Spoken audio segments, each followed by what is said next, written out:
افتخار حسین صاحب آئینی ترامیم ہو رہی ہے نہیں ہو رہی؟ آئینی ترامیم کے حوالے سے آپ کو پتہ ہے پہلے بھی اسی طرح تھا، شور تھا کہ ہو رہی ہے، لیکن اس وقت حکومت کی تیاری نہیں تھی اور حکومت کو بڑی منہ کی کھانا پڑی، بڑی مطلب شرمندگی کے ساتھ. حکومت تو تیار تھی، تیاری نہیں تھی. تیار تھی لیکن تیاری نہیں تھی نا. تیار کہاں تھی؟ تیاری تو ہوتی اگر اس کے پاس اسکور پورا ہوتا. انہوں نے کہا ہو جانی ہے، وہ خلائی مخلوق انہوں نے بہت ہلکا لیا مولانا فضل الرحمان صاحب. خلائی مخلوق خود کرے گی، لیکن اس بار مجھے لگ رہا ہے حکومت نے مکمل تیاری کی ہے، حکومت اور اتحادیوں نے، کل حکومت نے نہیں. اس بار بیڑا پیپل پارٹی نے بھی اٹھایا ہوا ہے. پیپل پارٹی بھی پچھلے اگر آپ چند روز دیکھیں، پچھلے 2 ہفتوں میں بلاول صاحب کراچی سے لے کے اسلام آباد تک بلکہ کوئٹہ بھی وہ گئے، وکلا سے انہوں نے خطاب کیا، وکلا کو بھی ہو گیا، انہوں نے سندھ ہائی کورٹ سے بھی خطاب کیا، سندھ بار ایسوسیشن سے خطاب کیا، انہوں نے تیاری کی، ٹھیک ڈسکشن ہوئی، اس کے فائدے نقصانات پر پوری ڈیبیٹ ہوئی. اس کے بعد انہوں نے مولانا فضل الرحمان کو قائل بھی کر دیا. آپ کہتے ہیں قائل کر لیا؟ اب آپ کے سامنے نہیں نا، کوئی نہیں نا. آج ان کی جو بھی چیزیں آ رہی ہیں وہ یہ ہے کہ جے یو آئی نے اپنا ایک 23 نکاتی مسودہ بنایا ہے اور تیار کیا ہے. اس کے جو نکات ذرائع سے آ رہے ہیں اس میں دیکھیں، آپ نے ابھی بلاول بھٹو صاحب کی بات کی کہ انہوں نے راضی کر لیا. بلاول بھٹو صاحب کنونس ہیں.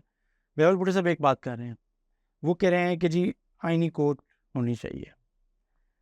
مولانا فضل الرحمان صاحب کی اب جو آج نکات میں جو پوائنٹ ہے، انہوں نے کہا کہ جی آئینی کورٹ نہیں، لیکن سپریم کورٹ کا بینچ ہونا چاہیے اور 5 رکنی جو سینئر موسٹ ججز ہیں ان پر مشتمل آئینی معاملات بینچ دیکھیں. چیف جسٹس وہ یہ کہتے ہیں کہ چیف جسٹس وہ یہ کہتے ہیں، تو اس کا بنیادی فرق ہے نا. تو پہلے اچھا، اس سے پہلے یہ مولانا فضل الرحمان صاحب کا تھوڑا سا یو ٹرن ہے. ملتان میں بھی یاد ہوگا کہ جب انہوں نے پریس کانفرنس کی اور پھر بار بار وہ دہراتے رہے انہوں نے کہا کہ جی فیڈرل جو آئینی کورٹ ہے، فاقی آئینی عدالت، تو ہمارا اپنا ہمارا پلان بھی ہے، مطالبہ بھی ہے، چیزیں بھی ہے، لیکن وہ اب اپنے ہی مطالبے سے میرا خیال ہے وڈرا ہو گئے ہیں. اب وہ سپریم کورٹ کے 5 رکنی سینئر موسٹ ججز پہ مشتمل بینچ کو ہی وہ سمجھتے ہیں کہ وہ یہ اس کو دیکھے گا. تو یہ تبدیلی ہے. تو اس کا مطلب ہے کہ پیپل ایک بات اور بھی ایڈ کر لیں نا، ان کا ایک یہ مطالبہ تھا کہ فیض کو چھوڑیں. یہ جو ہے نا قاضی فیض صاحب، یہ اس کی بات نہ کریں. جی انہوں نے عمر کی حد بھی کوئی 65 سال والے بات کی ہے. انہوں نے 63A میں بھی کوئی ترمیم کی بات نہیں کی، اور انہوں نے عمر والی بات میں نے کر دی. آئینی کورٹ والی چیزوں سے وہ تھوڑا سا پیچھے ہٹ رہے اپنی بات سے. تو اب یہ جو نکات ہیں بہرحال یہ حکومت سے زیادہ پی ٹی آئی کے نزدیک ہیں، معذرت کے ساتھ. میرے خیال میں پتہ کیا، تو آپ یہ کیسے کہہ سکتے ہیں، کہ نہیں جی انہوں نے منا لیا ہے؟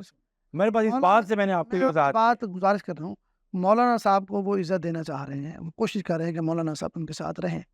اس کے علاوہ بھی میرے خیال میں انہوں نے اپنی تیاری مکمل کر لی ہوئی ہے. اس کے علاوہ بھی ان کے پاس اسکور مکمل ہے، اور اگر خدا نخواستہ یہ نہیں کر سکتے نا، پھر ذہن میں رکھیں اگر اب نہیں ہوتا 20 سے پہلے تو پھر یہ کبھی نہیں ہو سکتا.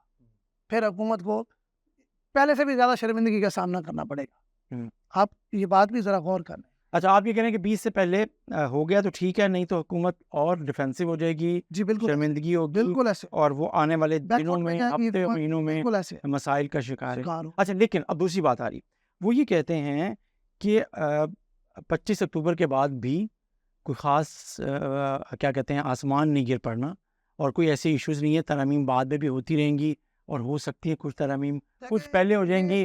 تو یہ چیزیں بھی ہیں. اس لیے کہہ رہے ہیں کہ ایک تو گورنمنٹ ڈیسائیڈ کر چکی ہے کہ قاضی فائز عیسیٰ صاحب ریٹائر ہو گئے. یہ ڈیسائیڈ قاضی صاحب نے کیا، میرا خیال ہے گورنمنٹ نے نہیں کیا. پہلے بھی کہہ رہے نہیں، گورنمنٹ نے بھی کر لی. پہلے گورنمنٹ نہیں کر رہی تھی نا، وہ تھا قاضی صاحب تو بار بار کہہ چکے ہیں کہ جی میں ایکسٹینشن نہیں لوں گا. لیکن کیونکہ حکومت بضد تھی کہ ہم آپ کو یہاں نہیں رکھیں گے، آپ کو آئینی جو سپریم کورٹ ہے اس کا چیف جسٹس بنانا چاہ رہے تھے نا، تو اب میرے خیال میں گورنمنٹ بھی اس سے ودرا کر گئی ہے.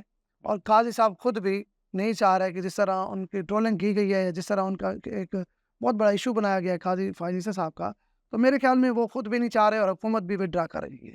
باقی جو چیزیں ہیں اگر وہ بھی بہت اہم ہیں، اللہ فائز عیسیٰ کا ایشو نہیں ہے، جو باقی ترامیم ہیں وہ بھی حکومت کے لیے انتہائی اہم ہے. اگر حکومت وہ نہیں کر پاتی تو سمجھے حکومت کی یہ بہت بڑی ناکامی ہے، حکومت کو بڑی منہ کی کھانی پڑے گی. حکومت اب تیاری بھرپور کر رہی ہے، اور اعتماد بھی اس بار نظر آ رہا ہے. اس بار مجھے لگ رہا ہے کہ یہ اس میں شاید کامیاب. آپ کو پہلے بھی بڑے پورے اعتماد نہیں، میں تب بھی تھا، لیکن تب تو آپ کو پتہ ہے جو مسئلہ بنا وہ بھی آپ کو پتہ ہے. بہرحال یہ صورت حال ہے. باقی اب دن تو تھوڑے رہ گئے. یہ 2 ہفتے ہی ہیں، ان 2 ہفتوں میں اگر حکومت کامیاب ہو پاتی ہے تو ٹھیک ہے، نہیں تو حکومت پھر اس چیپٹر کو کم از کم کلوز ضرور کر دے، خواہ مخواہ روز بروز بے عزت ہونے سے بہتر ہے کہ اس کو کلوز کر دے۔